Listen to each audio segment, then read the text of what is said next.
Hi guys, இப்போ நீங்கள் பார்த்துட்டு இருக்கிறது பழைய வெர்ஷனான டெக்லா தான். இது எல்லாமே ட்ராப் டவுன் பேசிஸில் இருக்குங்க.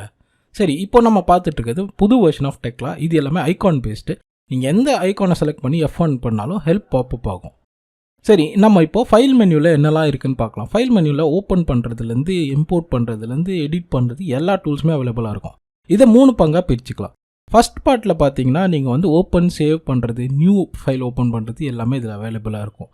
செகண்ட் ஹாஃபில் பார்த்தீங்கன்னா இம்போர்ட் பண்ணுறது, எக்ஸ்போர்ட் பண்ணுறது, ஷேர் பண்ணுறது எல்லாமே அவைலபிளாக இருக்கும். தேர்ட் ஹாஃப் பார்த்தீங்கன்னா உங்களுக்கு எடிட்டிங் டூல்ஸ் எல்லாமே இருக்கும். டெம்ப்ளேட் எடிட் பண்ணுறதுலேருந்து ரிப்போர்ட் எடிட் பண்ணுறது எல்லா டூல்ஸுமே இருக்கும். சரி, இப்போது நம்ம வந்து இப்போ ஐகான் பார்த்தீங்கன்னா இந்த 2 ஐகான் என்ன சொல்லணும்னா இன்டரப்ட் பண்ணுறதுக்கோ இன்கொயர் பண்ணுறதுக்குமே யூஸ் ஆகும். இப்போது ஒரு மெம்பராக போய் பார்க்கலாம். ஸ்டீலில் வந்து ஸ்டீல் மெம்பர்ஸ் எல்லாமே அவைலபிளாக இருக்கும். கான்க்ரீட்டில் நீங்கள் கான்க்ரீட் மெம்பர்ஸ் எல்லாமே பார்க்கலாம். ஜஸ்ட் ஐகானை செலக்ட் பண்ணி மாடல் ஸ்பேஸில் ட்ரா பண்ணிக்கோங்க, உங்களுக்கு மெம்பர் ட்ரா ஆகிடும்.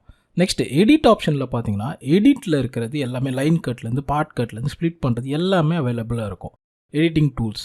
சரி, அடுத்ததான வியூ ஆப்ஷன்ஸில் பார்த்தீங்கன்னா உங்களுக்கு நியூ வியூ எடுக்கிறது, ஒர்க் பிளேன் செட் பண்ணுறது, வியூ பிளேன் செட் பண்ணுறது எல்லாமே அவைலபிளாக இருக்கும். ட்ராயிங் டூல்ஸில் பார்த்தீங்கன்னா 2D ட்ராயிங்க்கு தேவையானது, நம்பரிங் பண்ணுறதுக்கு, ரிப்போர்ட்ஸ் எடுக்கிறதுக்கு எல்லா ஐகான்ஸுமே இதில் தான் அங்கே அவைலபிளாக இருக்கும். அடுத்தது பார்த்தீங்கன்னா மேனேஜ் டூல்ஸ்.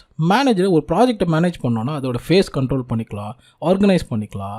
இல்லை ஒரு ஐஎஃப்சி ஆப்ஜெக்டை நீங்கள் வந்து இம்போர்ட் பண்ணி உங்களுக்கு டெக்லா ஆப்ஜெக்டாக மாற்றிக்கலாம். அனாலிசிஸ் டூல்ஸில் பார்த்தீங்கன்னா நீங்கள் லோட் அப்ளை பண்ணி அனலைஸ் பண்ணிக்கலாம். நெக்ஸ்ட் ஆப்ஷன் பார்த்தீங்கன்னா ட்ரிம்பிள் கனெக்ட். ட்ரிம்பிள் கனெக்டில் நீங்கள் ப்ராஜெக்டை அப்லோட் பண்ணி ஷேர் பண்ணுறதுக்கு எல்லாமே அவைலபிளாக இருக்கும் வயா ட்ரிம்பிள் கனெக்ட். இப்போ அந்த கண்ணு கோடு போட்ட மாதிரி இருக்குது பார்த்தீங்களா, அதை நீங்கள் கிளிக் பண்ணிங்கன்னா ஹிடன் ஐட்டம்ஸ் எல்லாமே, ஹிடன் ரிப்பனில் இருக்கிற ஐட்டம்ஸ் எல்லாமே விசிபிள் ஆகிடும். சரி, அப்படியே ரைட் சைடில் வந்தீங்கன்னு வச்சுக்கோங்களேன், உங்களுக்கு ட்ரிம்பிள் கனெக்டோட லாகின் வந்து எப்படி பண்ணலாம்னா இந்த ஐக்கானை கிளிக் பண்ணி நீங்கள் லாகின் பண்ணிக்கலாம். Next quick launch. ஏதாவது ஒரு ஐக்கான் நீங்கள் மிஸ் பண்ணிட்டீங்க இல்லை ஏதாவது சர்ச் பண்ணியிருக்குன்னா குவிக் லான்ச் யூஸ் பண்ணிக்கலாம். அதோட ஷார்ட்கட் வந்து Ctrl+Q.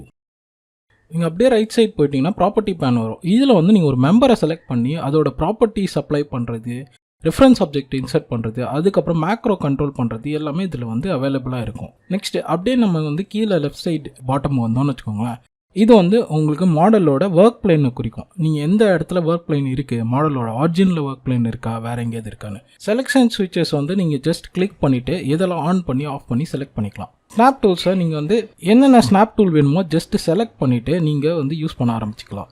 மேலே உங்களுக்கு Z கோஆர்டினேட்ஸ்லாம் தெரியுதா, இது வந்து என்னென்னா லோக்கல் கோஆர்டினேட்ஸ்னு சொல்லுவாங்க. எந்த மாடல் என்ன லோக்கல் கோஆர்டினேட் இருக்குதோ அந்த ஆக்சஸை உங்களுக்கு குறிக்கும். நெக்ஸ்ட் அடுத்தது பார்த்தீங்கன்னா உங்களுக்கு கீழே இருக்கிற கமாண்ட் ப்ராம்ப்ட். இது வந்து உங்களுக்கு கரண்ட் ஃபேஸு, என்ன ஆப்ஜெக்ட் செலக்ட் ஆகிருக்கு, அடுத்து என்ன கமாண்ட் யூஸ் பண்ணணும்னு எல்லாமே உங்களுக்கு சொல்லுவோம். நெக்ஸ்ட் நம்ம பார்க்க போகிறது குளோபல் கோஆர்டினேட் சிஸ்டம். இது வந்து குளோபல் ஆரிஜின் 0,0,0ல் இருக்கும், க்ரீன் கலரில் இருக்கும். அடுத்ததாக டாப் லெஃப்டில் என்ன இருக்கும்னா உங்களுக்கு save option, read option, read history, and எல்லாமே அவைலபிளாக இருக்கும். அவ்வளோதாங்க, நம்ம டெக்லாவோட யூசர் இன்டர்ஃபேஸ் எல்லாமே எல்லா ஐக்கானுமே பார்த்துட்டோம் ஃப்ரம் ஸ்க்ராச்சஸ்லேருந்து. நெக்ஸ்ட் டாப்பிக்கில் சந்திக்கலாம். தேங்க்யூ.